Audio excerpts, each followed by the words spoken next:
Aujourd'hui, je vais vous parler de contes. La petite poule rousse de Byron Barton. Il était une fois 4 amis, un cochon, un canard, un chat et une petite poule rousse. La petite poule rousse avait 3 petits poussins. Un jour, en picorant, la petite poule rousse trouva des graines. Elle alla voir ses 3 amis et leur demanda « Qui veut m'aider à planter ces graines ?»« Pas moi, dit le cochon, pas moi, dit le canard, pas moi, dit le chat. »« Alors, je planterai ces graines moi-même, dit la petite poule rousse. » Et c'est ce qu'elle fit. Je vous laisse découvrir la suite. Une autre histoire, ou un conte plutôt bien connu. Loup y es-tu? Attention, c'est parti. Promenons-nous dans les bois tant que le loup n'y est pas. Loup y es-tu? Loulou, que fais-tu? Silence, je dors. Évidemment, tout le monde connaît ce conte. Encore une histoire de loup. Le loup, la puce et la galette. Celui-ci m'a fait particulièrement rire. Le loup a repéré la galette sur le bord de la fenêtre. « J'en connais un qui va se régaler, dit-il. » Mais, que se passe-t-il? Le voilà qui se frotte le dos, derrière, le torse, les oreilles. Sors de là! Je sais que tu es là! Mais le loup a beau crier, implorer, pleurnicher, la puce fait la sourde oreille et continue à le gratouiller. Je vous laisse découvrir ce qu'elle lui fait. Alors, cette fois-ci, c'est le chat et le poussin. Emeline vous mettra tous les auteurs à la fin. Alors, je ne vous raconte pas l'histoire, mais je vous dis que dans cette collection-là, c'est un petit peloton. Il y a plein de petits contes, alors super intéressants pour vos enfants.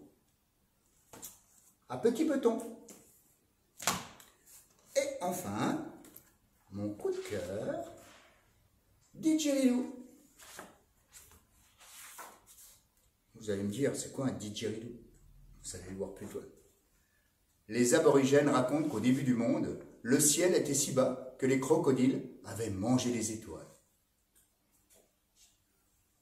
Il y avait si peu d'espace entre le ciel et la terre que les hommes devaient se tenir à 4 pattes et ramper pour se déplacer. Aucun arbre ne poussait, aucun oiseau ne volait, aucun kangourou ne sautait, car le ciel touchait presque le sol. Puis un jour, alors qu'il cherchait des graines pour se nourrir, un garçon découvrit un morceau de bois très droit et tout creux, comme un didgeridoo.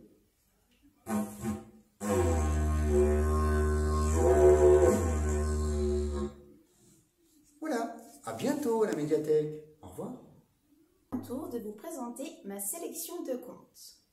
Tout d'abord, un livre d'actualité, l'histoire de Saint-Nicolas, de Quentin Grébon.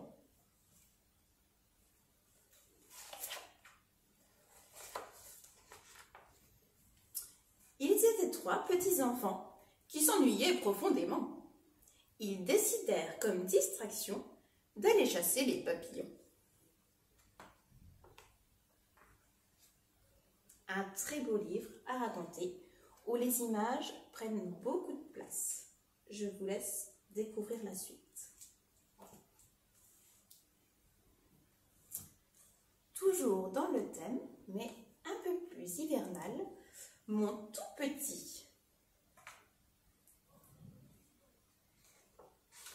Alors ce livre-là a la particularité d'être sans couleur, uniquement en noir et blanc. Je ne vous raconte pas, vous le découvrirez vous-même. Je vous montre juste les illustrations.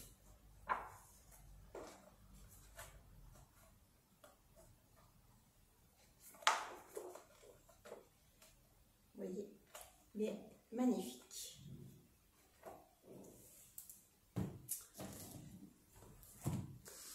Alors, ce livre-là, il peut vous servir de jeu avec votre enfant.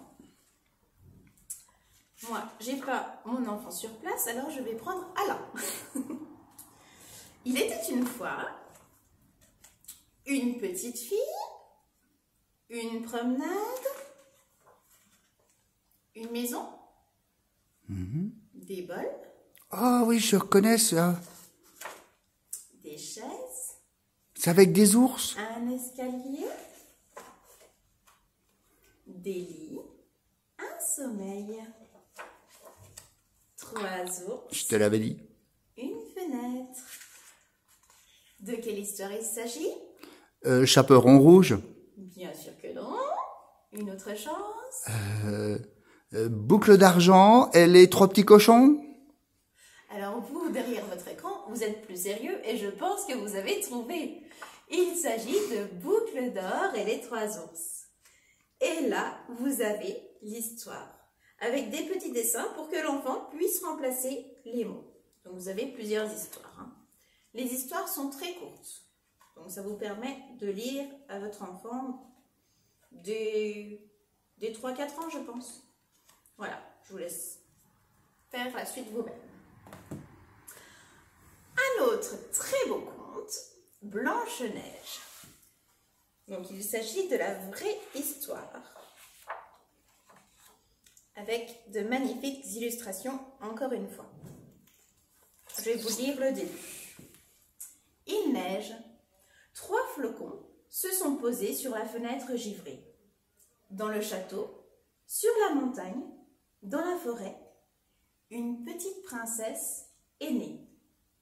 Aussi belle que l'hiver, aussi blanche que la neige, elle s'appellera Blanche-Neige. Je vous montre quelques images pour vous donner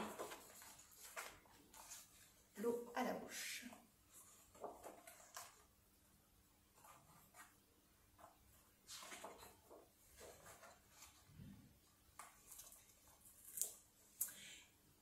Et enfin, mon coup de cœur. Toujours un petit peu un livre-jeu. Il s'appelle La clé sous la porte de Julia Chausson.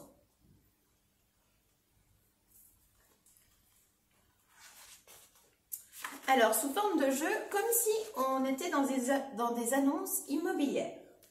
Maisonnette à l'orée du bois, première du village, après le moulin, charme de l'ancien, chevillette et bobinette d'époque. Oh, mais ça me dit quelque chose, c'est le petit chaperon rouge. Exactement, c'est la maison du petit chaperon rouge. Une autre, minuscule logis, au beau milieu des grands bois, peuplé de bêtes sauvages très propres. Petite chaise, petit lit, petite table et petite penderie pour 7 petites personnes. 7, ça me dit quelque chose. Des nains, c'est le conte de Blanche-Neige. Et oui, etc. Vous voulez en refaire un petit dernier? Allez, un petit dernier. Mais en plus, je suis tellement fort. C'est ça. Modeste masure de bûcheron, en forêt, simple et sans artifice, non loin d'un ruisseau de petits cailloux blancs. Petit caillou blanc, ça me dit rien. Oh, je ne sais pas. Le petit poussé, bien sûr. Ah, le caillou blanc, évidemment. Alors, vous avez toutes les réponses à la fin, si vous avez des doutes. Merci. Et voilà. Merci, Emeline. De rien.